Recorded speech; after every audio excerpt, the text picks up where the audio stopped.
ouvintes, seguindo para a nossa aula de ciências.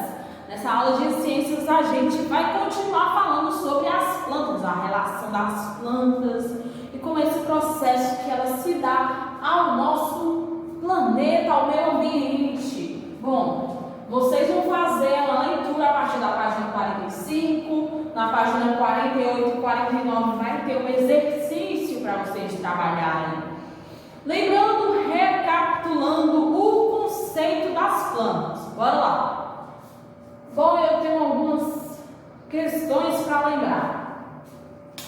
Falamos a questão do solo, né? Assim como é uma casa, tudo começa pela estrutura, por baixo, o alicerce. Qual é o alicerce da planta? As raízes. Nós precisamos das nossas estruturas ósseas bem vitaminadas. As plantas elas precisam do solo bem vitaminado para conseguir absorver. Primeiro, como é o processo da vida de qualquer sujeito, né? De qualquer indivíduo que se classifica um ser vivo. Bom, ele nasce, ele cresce, ele se reproduz e ele morre.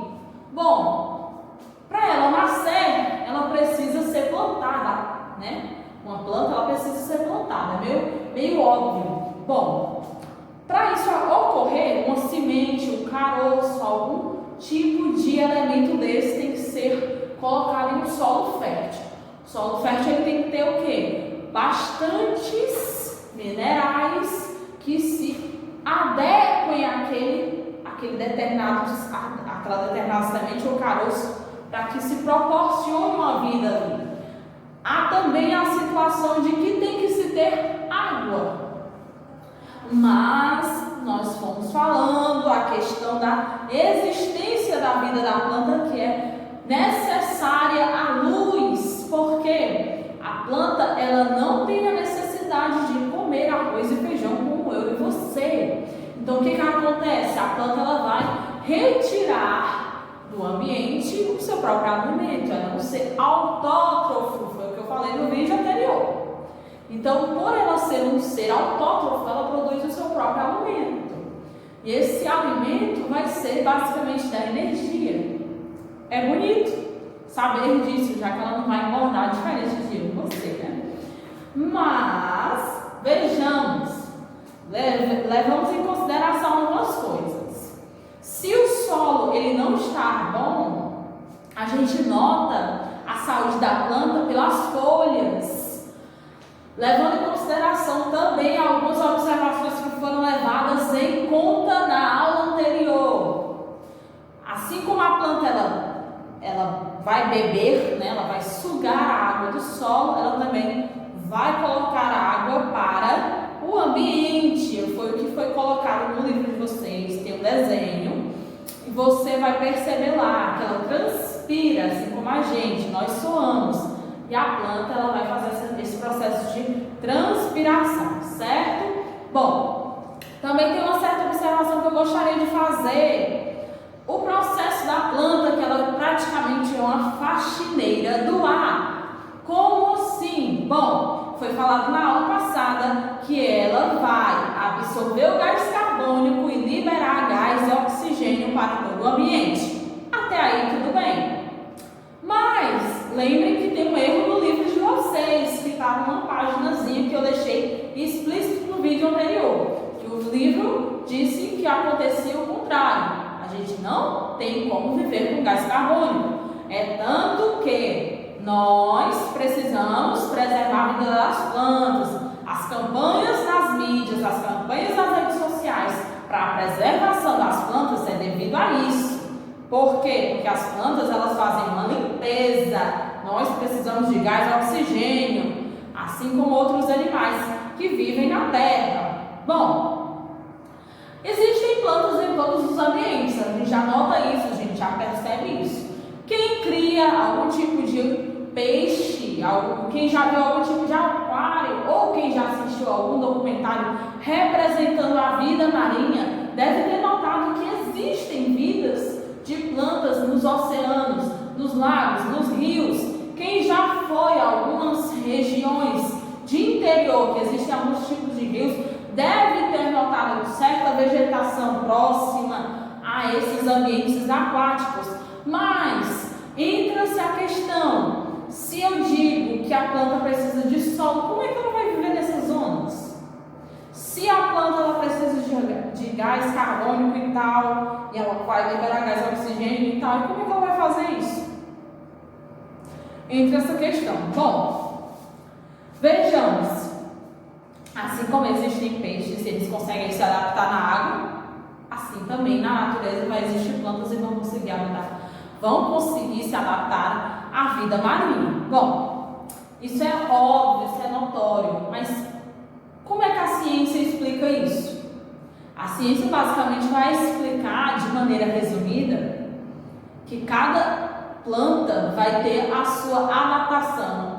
A sua estrutura vai se diferenciar. Vejamos, nós temos, por exemplo, uma planta, uma macieira, uma planta forte vamos botar um pé de mangueira, mais próximo aqui do nosso estado, é mais fácil ver, um pé de cajueiro. É uma planta que ela tem um tronco largo, né? um tronco grosso, e é uma casca grossa, vários galhos, várias folhas, frutos, precisa ser exposta, raízes profundas que precisam de um solo que precisa se fixar bastante nele. Agora a gente pega uma Vitória Régia. O que é que tem a ver uma Vitória Régia com um pé de cajueiro, professor? Onde é que a senhora quer chegar? Bom, é uma vida marinha, né? É uma planta aquática. Mas como é que ela conseguiu se adaptar? As raízes de uma Vitória Régia é totalmente diferente de um pé de cajueiro. Uma Vitória Régia ela vai ter umas raízes mais finas, mais maleáveis. Normalmente ela fica uma planta que ela fica boiando. Vai ter uma flor, porém ela não vai ter frutos, diferente de outras plantas que são frutíferas. Assim também como vai acontecer as situações onde vai haver os momentos de plantas que vai ter essa situação da limpeza, a planta é faxineira. A Vitória Régia faz isso também. Porque se a gente observar, toda a vida na Terra precisa de gás e oxigênio. Bom, a água, o elemento químico da água, que foi falado já no livro de ciência de vocês, H2O, eu expliquei, vocês vão estudar isso mais à frente. Mas, lembrando o que quer dizer o H? Hidrogênio, o O, oxigênio. E se eu for explicar melhor, oxigênio, não é o gás de oxigênio? Então, se a água tem esse gás de oxigênio, para que é que tem? Por causa da vida marinha. E as plantas vão liberar gás de oxigênio e vai ajudar na vida marinha. Os peixes, eles respiram debaixo d'água por isso, por conter oxigênio na água, basicamente. Mas existem plantas de todos os tipos e em todos os lugares. Como assim? Onde é que a senhora quer chegar, professor? Bom, vejamos. Brasil, um país que é conhecido por muitos gringos por ter vários tipos de clima. Nós aqui no Ceará, basicamente, nós temos a fama do nosso Nordeste, um estado caloroso, com várias praias.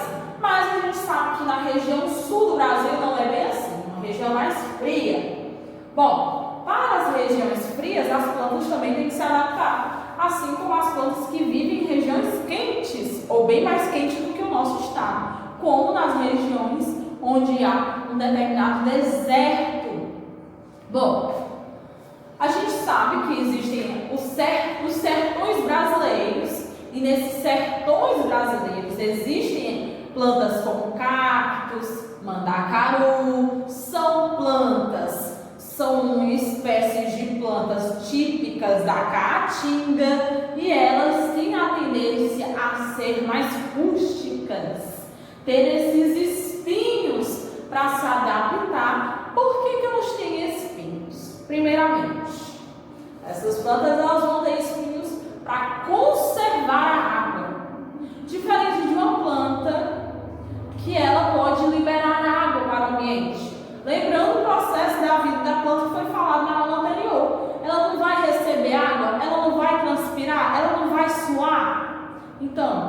Só que existem plantas que elas vão ter que deixar a planta, ela não vai poder soltar água, ela não vai poder suar. E existem plantas que elas também vão ter que arrumar uma forma de achar água, porque a água já não tem, mas por motivo de estar congelada.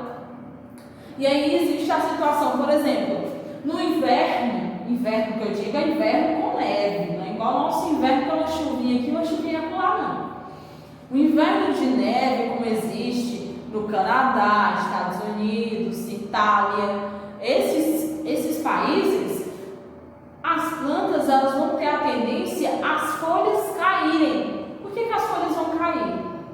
Porque as folhas elas vão precisar de água. Só que a água ela vai estar congelada, não vai ter tanta água assim. Por a planta estar com necessidade da falta de água, por a água estar congelada, ela vai entrar no processo automático de fazer o quê? Vamos rebolar as folhas.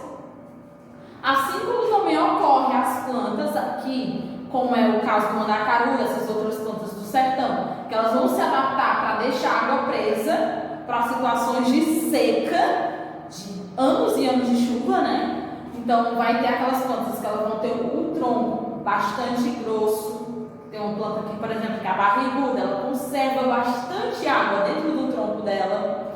Vai ter as plantas que vão ter folhas bastante cheinhas de água, certo? Como aquelas folhas como a palma, que é um tipo de, também uma planta cheia de espinhos. E essas plantas elas vão se adaptando ao tipo de clima e ambiente que elas estão. Referente ao clima, ao ambiente que ela está, as raízes dela vai ser diferente, as folhas dela vai ser diferente, os frutos também vão ter que dar em uma época exata, não pode ser muito quente nem muito frio, por isso que existe a chamada primavera, que é a época das cores. E como eu falei na aula anterior, a flor, ela existe, não é para embelezar a planta, não, ela existe para se transformar em fruto. Existe uma coisinha que ela fica dentro da flor, que é o grão de pólen. Então vem a borboletinha, vem uma formiguinha e mexe nesse grão de pólen, e aí vai acontecer o processo da flor se fechar e fazer o processo de fecundação e vai virar uma fruta futuramente, né? Uma coisa assim que vai para ter um certo processo.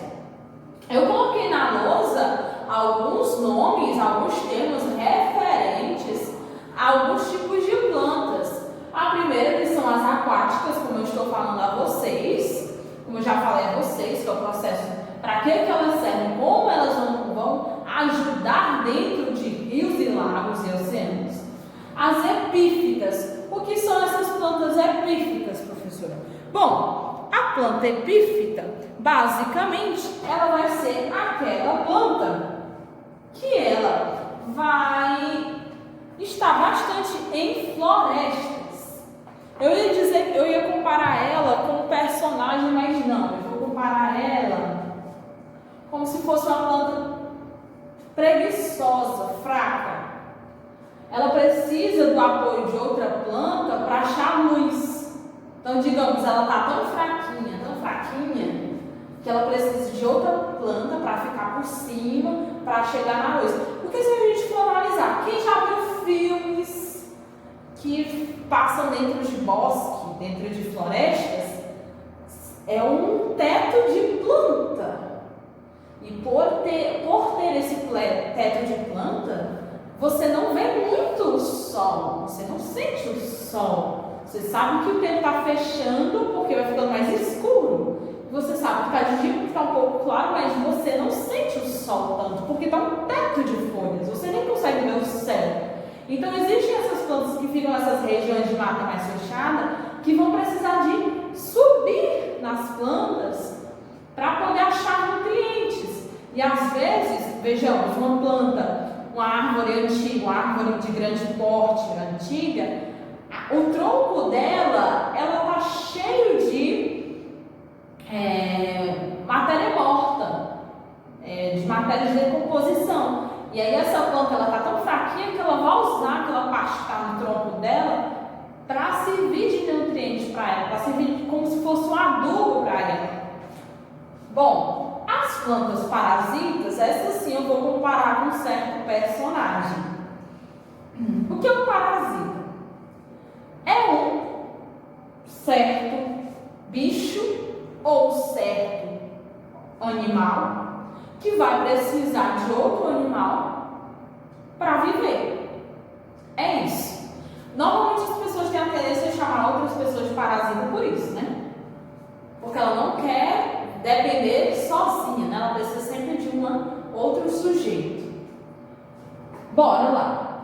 Essa situação que a gente tem plantas que elas vão precisar de outro para viver como hospedeira.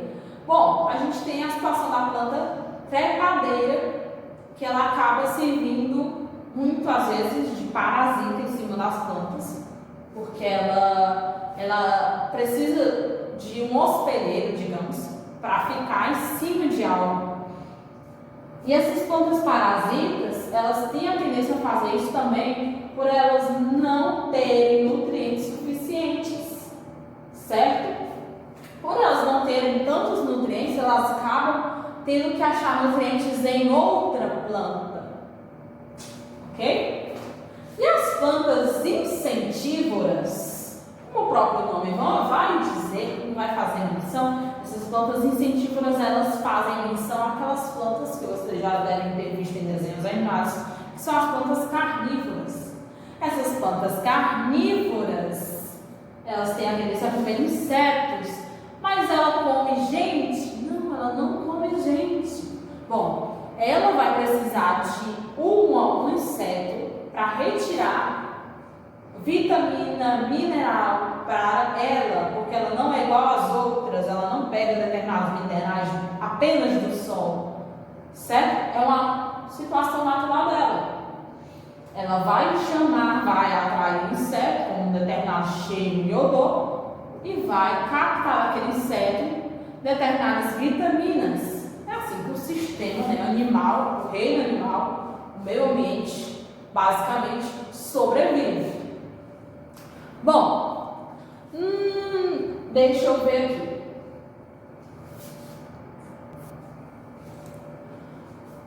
Bom, o vídeo vai ficando por aqui. Espero que vocês tenham entendido basicamente o que essas plantas fazem. Vocês vão fazer as questões da página 48 e da página 49, questão 1, 2, 3, 4 e 5, 6 e 7, e vão respondê-las. Bom, gente, por hoje é só. Até a próxima semana com outro vídeo de ciências, certo? Tchau, tchau!